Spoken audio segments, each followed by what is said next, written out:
E aí, boa tarde pessoal, tudo bem com vocês? Hoje nós vamos dar continuidade aos nossos estudos aí sobre o helenismo, falando sobre a nossa primeira corrente filosófica, que vai ser o cinismo. Então, antes da gente falar um pouco sobre o ideal de felicidade dos cínicos, nós vamos falar sobre as diretrizes gerais desse pensamento.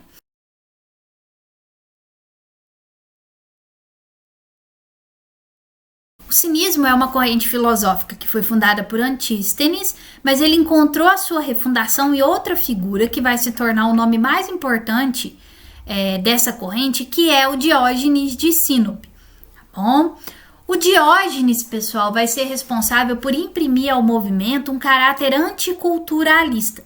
O que isso significa? Significa que o cinismo ele vai muito na contramão daquilo que os gregos defendiam de maneira geral, que era o apreço à filosofia, aos estudos, dedicação à contemplação, à intelectualidade. Então ele vai contrariar essa ideia. Por quê? Porque ele vai declarar que é inútil qualquer pesquisa filosófica abstrata e teórica com fins de alcançar a felicidade. Ou seja, não é a dedicação à filosofia, o estudo aprofundado dessa disciplina que vai conduzir o homem à felicidade. E para os cínicos, o que é a felicidade? Ou seja, o que vai conduzir o homem à felicidade? Ele vai dizer, meninos, que para que o homem seja feliz, ele precisa levar uma vida fora de qualquer convenção, reduzindo as necessidades ao essencial. Isso significa o quê? Significa que os cínicos defendem uma autarquia, ou seja, o bastar-se a si mesmo. E aí nós reforçamos aquela ideia que a gente falou lá no primeiro vídeo. O cinismo, assim como as outras correntes, tem como discussão fundamental a ideia da felicidade, né? O que é necessário para que eu possa alcançar a felicidade. Tudo bem?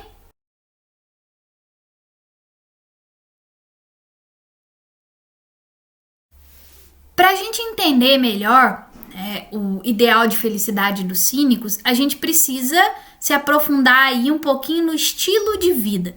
Nós vamos ver que a felicidade ela só pode ser alcançada tendo um estilo de vida que vai ser defendido aí por Diógenes e pelos cínicos de maneira geral.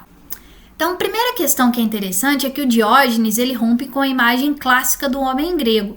Aquele homem que se dedica à política acima de tudo, que tem como base o discurso, falar bem, defender de maneira geral o interesse da cidade. Nós vimos que tudo isso cai por terra com a construção do Império Macedônico, e do estabelecimento de novos propósitos aí. E o Diógenes ele acreditava, então, que o homem só poderia alcançar a felicidade se ele vivesse conforme a natureza. Isso significa o quê?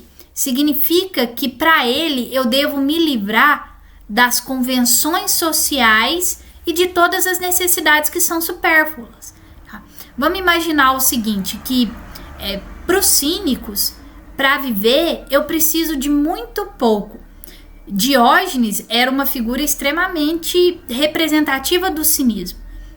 Primeiro porque ele morava à margem da cidade, vivia praticamente num barril que ele determinava aí como casa, e aí tem aquela semelhança interessante com o Chaves, que também é um menino que se aproxima muito do ideal dos cínicos, porque o Chaves não tem os pais, não tem casa, quase não tem dinheiro para comprar alguma coisa, mas ele consegue ser feliz com aquele pouco. E os cínicos, eles também eram contrários às convenções sociais.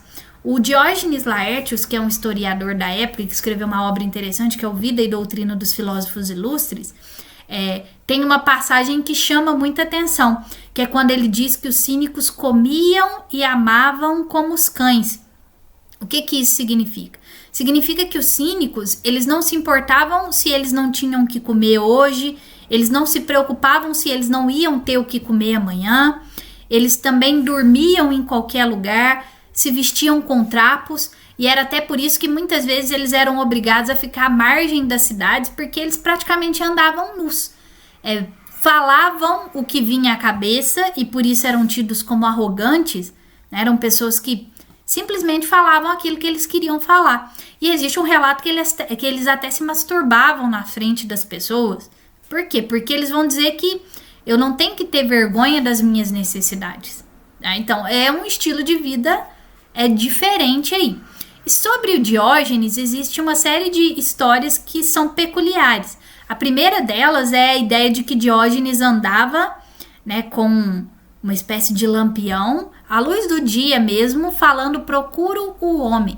O que ele queria dizer com isso? Que ele procura o autêntico homem, ou seja, aquele que vive segundo a sua mais autêntica essência, se bastando a si mesmo e vivendo com aquilo que a natureza lhe fornece.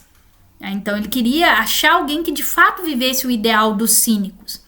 E outra anedota que é interessante é a narrativa do encontro de Diógenes com Alexandre o Grande.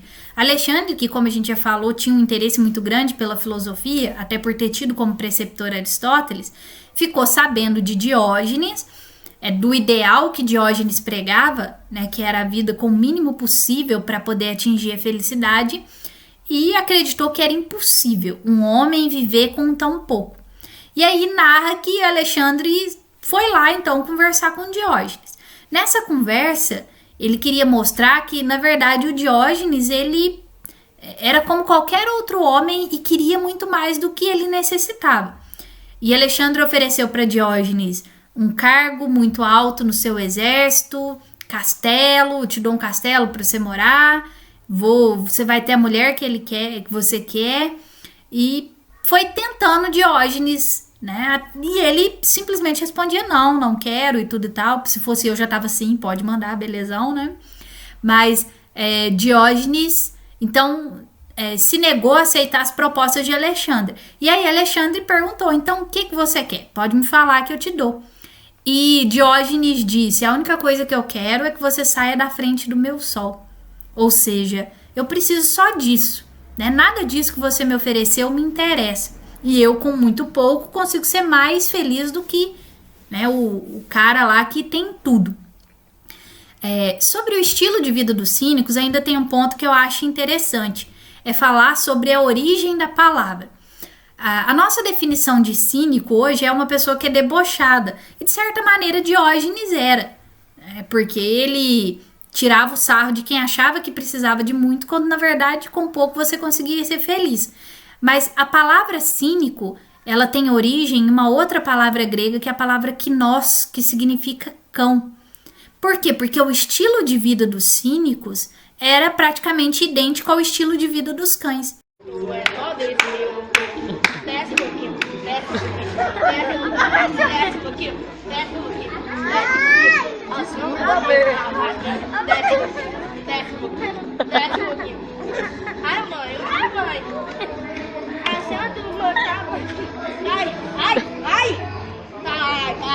fico olhando pra ele, Desce um pouquinho. Ó, então eu vou colocar aqui. Desce um pouquinho. Desce um pouquinho. Fica mais perto, irmão. Desce um pouquinho. Vai, mamãe. Vou colocar aqui.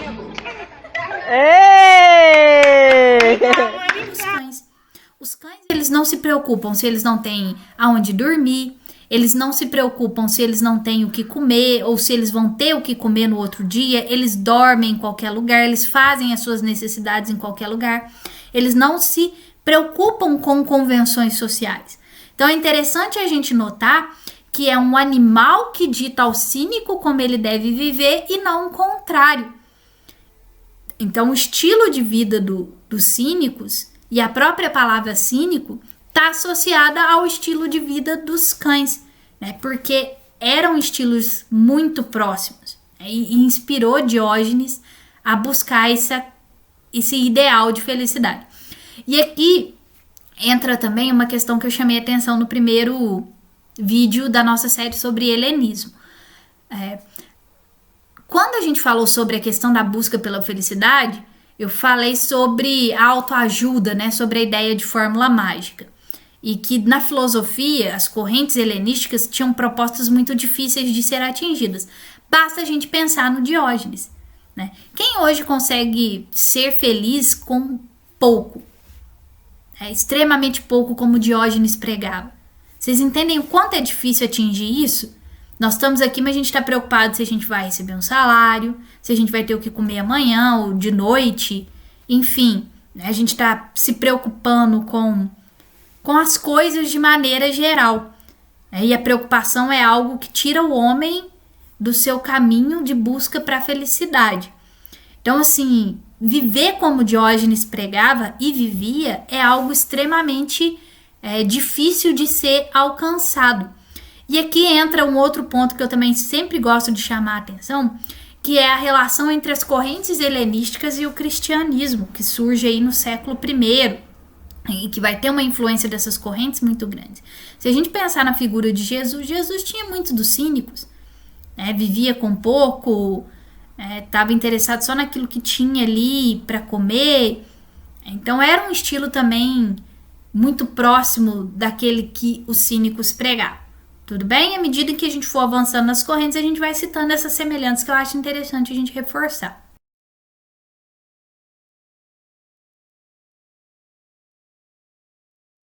Por fim, meninos, com relação a esse ideal de felicidade, o Diógenes acreditava que quanto mais se elimina as necessidades supérfluas, mais se é livre, né? Então, ele buscava a liberdade do homem acima de tudo. Liberdade em relação às necessidades, né, que são essas necessidades que nos escravizam, como a preocupação com o que comer. É óbvio que era necessário comer, mas eu não posso viver preocupado com isso. É necessário dormir.